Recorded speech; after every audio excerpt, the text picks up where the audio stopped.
मगर तनवीर साहब का जब जीवन चलाकर का मगर हाईएस्ट मार्जिन से सब निकलो, छोटे बच्चे बड़े बुजुर्ग सब निकलो, तनवीर साहब को कामयाब करो, झंडे को कामयाब करो।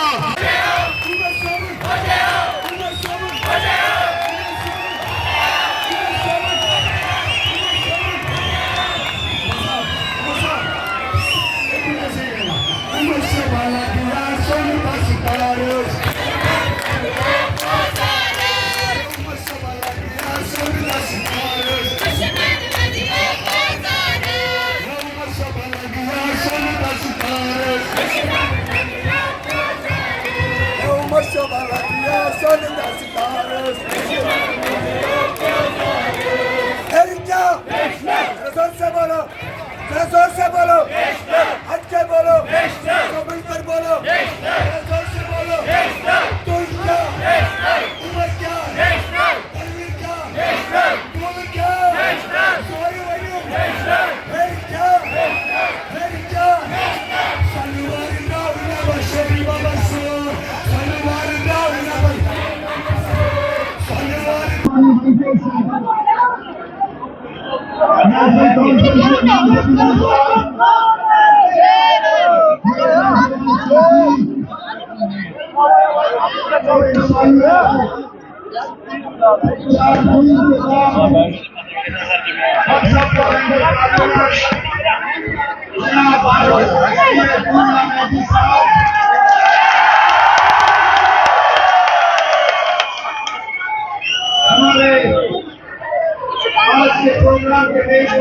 जिगर जिगर प्लीज अंदर बैठो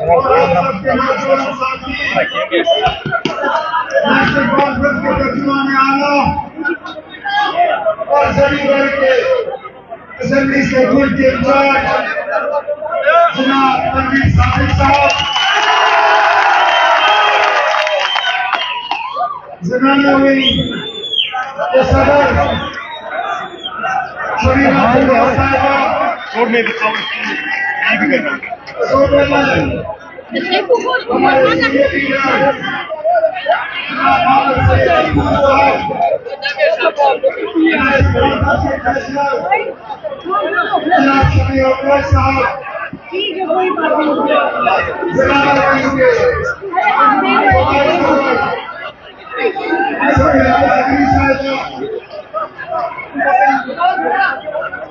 जिला श्रीनगर, जिला सदर, जिला फ्रंट यहाँ आए हुए लाइव पर है तमाम नेशनल कॉन्फ्रेंस के सरमाए किराम, सर वर्कर हजरात, भाइयों बहनों, बुजुर्गों, नौजवान साथियों,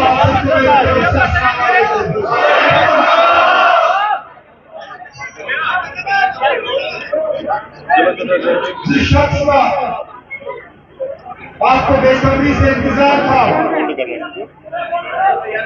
और जिनके इंतजार में जमीन को और जमीन को ज्यादा लंबी तकलीफ करनी पड़ी, आखिर वो आ गए और उन्होंने सारा अब इसके बाद आपसे बात करेंगे।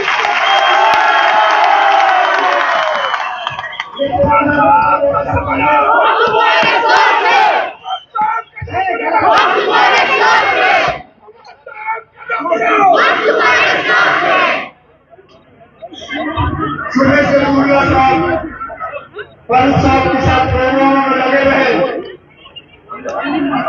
मैंने इनसे गुजारिश की और मैंने साहब छोड़िए, पहले मैं तस्वीर करता हूँ।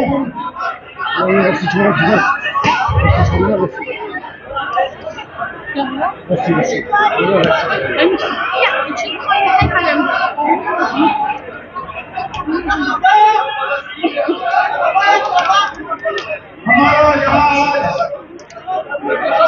आने का जो मकसद है वो कोई छुपी हुई बात नहीं। आप लोग मेहरबानी करके खामोश हो बैठे।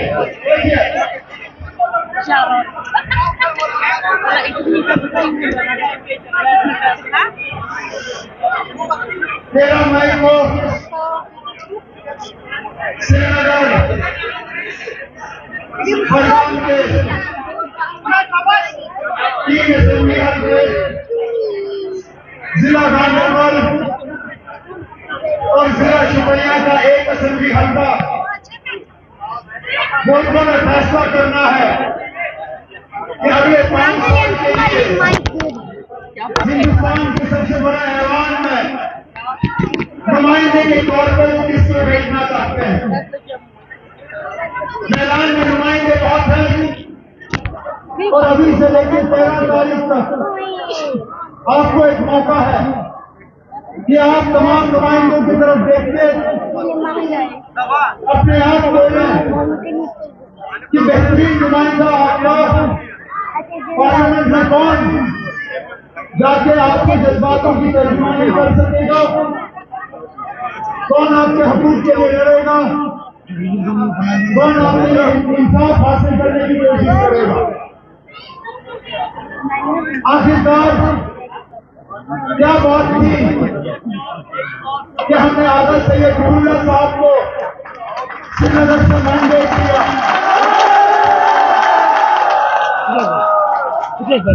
ये श्रीनगर की सीट में इस इलेक्शन से पहले 2019 में जनाब फारूक अब्दुल्ला साहब नेशनल कॉन्फ्रेंस के सदर खुद यहाँ से मेंबर पार्लियामेंट थे। आखिर क्या वजह थी कि फारूक साहब ने अपना सीट जो है वो जनाब आगा रुहुल्लाह साहब के हवाले की और इसके पीछे वजह यह है कि हमें नुमाइंदा वोट चाहिए था जो यहाँ लड़े, जो मौकूफ पे कायम रहे, जो बिना खौफ, बिना डर, बिना पीछे हटे हुए आपके जज्बातों की तर्जुमानी करे।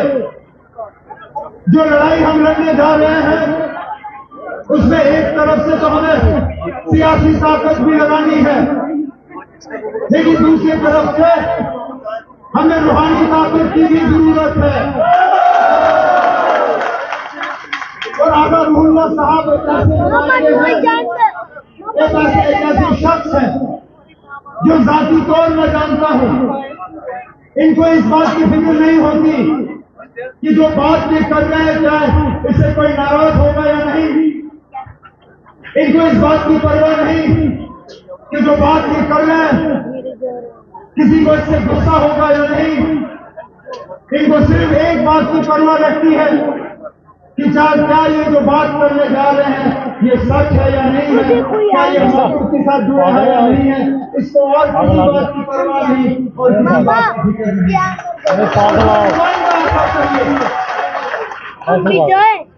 और इसलिए तो इनको इलेक्शन से बाहर रखने की इतनी साजिशें रचाई गई। हैरान होता हूँ कि कितने गिर गए कुछ लोग इनको इलेक्शन के मैदान से बाहर रखने के लिए। तरह तरह के कागज निकले, तरह तरह के फॉर्म निकले, तरह तरह के सवाल पूछे गए, मुख्तलिफ इल्जाम लगाए गए। वजह सिर्फ ये कि इलेक्शन वोट पड़ने से पहले ही वो आगा साहब के मैंडेट से ही घबरा गए, क्योंकि उन्होंने तस्लीम किया कि इंशाल्लाह आगा साहब ही जीतेंगे।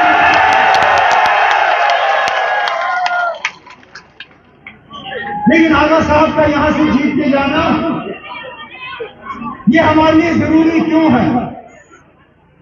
क्योंकि हम एक बहुत मुश्किल दौर से गुजर रहे हैं। आज जिस दौर से हम गुजर रहे हैं, इस दौर और जिस वक्त बाबा कौम शेर कश्मीर शेख मोहम्मद अब्दुल्ला ने अपना सियासी मिशन शुरू किया, उन दोनों में ज्यादा फर्क नहीं है। उस वक्त शेर कश्मीर ने हमें इक्तिसादी गुलामी से आजादी दिलवाई, सियासी गुलाम थे हम, कैमरा शेर कश्मीर ने हमें बस शख्सी राज से जब उन्होंने मुकाबला किया जहाज करा तो सियासी जो गुलामी है उससे हमें आजाद किया। आज अगर आप देखो तो दोबारा हम उसी दौर पे खड़े हैं जहां हमारी जबान को ताला लगाने की कोशिश की जाती है, हमारी जमहूरियत को जख्म पहुंचाने की कोशिश की जाती है। एक सोची समझी साजिश के तहत हमें इक्तिसादी तौर गुलाम बनाने की कोशिश की जा रही है। हमारी जमीनों को जो है हड़पने की कोशिश, हमारी नौकरियां, हमारे ठेके, हमारा रोजगार, यहाँ तक कि सरकारी मुलाजमत में भी, सरकारी दफ्तरों में भी आज जब हम जाते हैं तो हमें अपना कोई नहीं दिखता। ज्यादातर वहां काम करने वाले जो है वो बाहर से आए हुए होते हैं। 370 हटाया गया, उस वक्त हमसे कहा गया कि इसके बाद तरक्की ही तरक्की होगी, नौजवानों को रोजगार मिलेगा, यहाँ लोगों की परेशानियां खत्म होंगी, किसी तरह की शिकायत नहीं रहेगी। लेकिन आज 5 अगस्त 2019 के बाद के 4.5 साल हो गए, हम मजबूर होते हैं पूछने पे कि तुम्हारा हमें बताइए ना हमारी जिंदगी में कौन सी बेहतरी आई। श्रीनगर के सड़कों का हाल हमारे सामने, हमारे बिजली का हाल हमारे सामने, 6-6, 8-8, 10-10 घंटे बिजली कट और बिजली का बिल अब आसमान में। जहां मेरे दौरे हुकूमत में महीने के आपकी बिजली की बिल 250, 300, 350, उससे ज्यादा नहीं। आज कम से कम बिजली का बिल जो है वो 1650 और 2000 रुपए के दरमियान महीने का बिल आता है।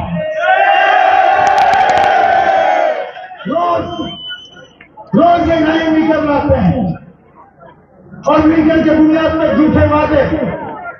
पहले कहा मीटर लगाओ 24 घंटे बिजली मिलेगी, लोगों ने से आहिस्ता आहिस्ता जो है आपका पैसा निकलना शुरू हो जाता है।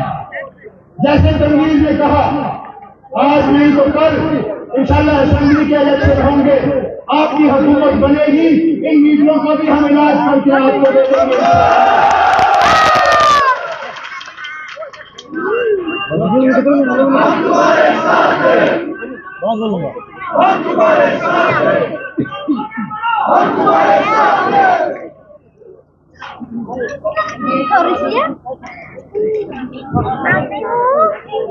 आज नेशनल कॉन्फ्रेंस को बनाने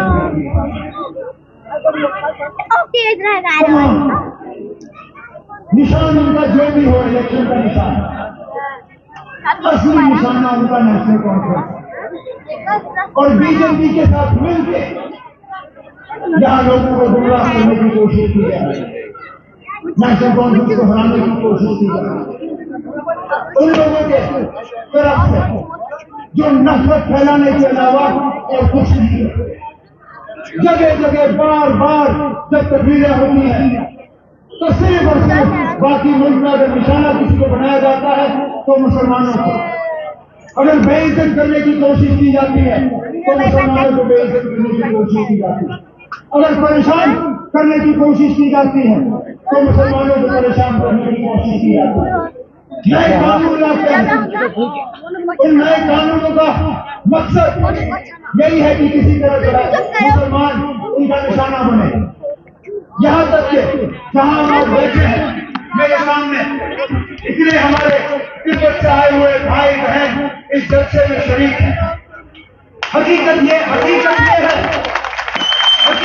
है कि जिस दिन ये आए, अगर उस दिन बीजेपी का दौर होता ये इस मुल्क में बस नहीं पाते, क्योंकि जिस तरह का सीएए का कानून लाया गया है उस कानून के तहत इस मुल्क में अब मुसलमानों को अंदर आके पहुंचने की इजाजत नहीं है। कहा ये बीजेपी का आज नफरत फैलाने का एजेंडा इस सारे मुल्क में है। जिस एजेंडा को जम्मू कश्मीर में चलाने वाले, चाहे वो सेब वाले हों, चाहे वो बैग वाले हों, चाहे वो कलम दवात वाले हों, मकसद उनका यही है कि किसी ना किसी तरह बीजेपी के नफरत के एजेंडा को जो है यहाँ आगे बढ़ाए। लेकिन इंशाअल्लाह इस एजेंडा को रोकने का एक तरीका है और वो तरीका आपसे हाथ है। और अच्छी बात यह है कि ये सेमीफाइनल है, इंशाअल्लाह फाइनल भी आएगा।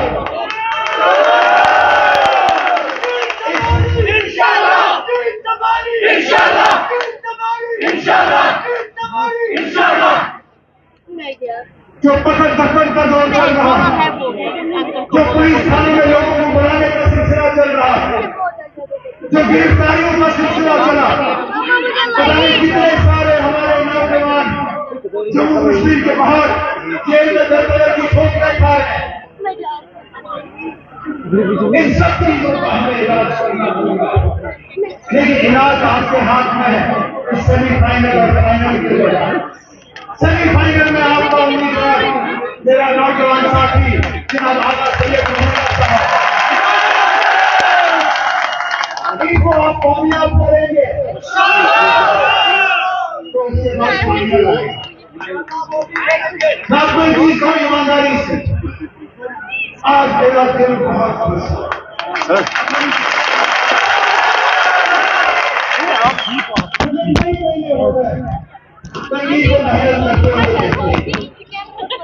लेकिन जमीनी सतह पर इनकी मेहनत का कितना असर है मुझे इस बात का एहसास नहीं है।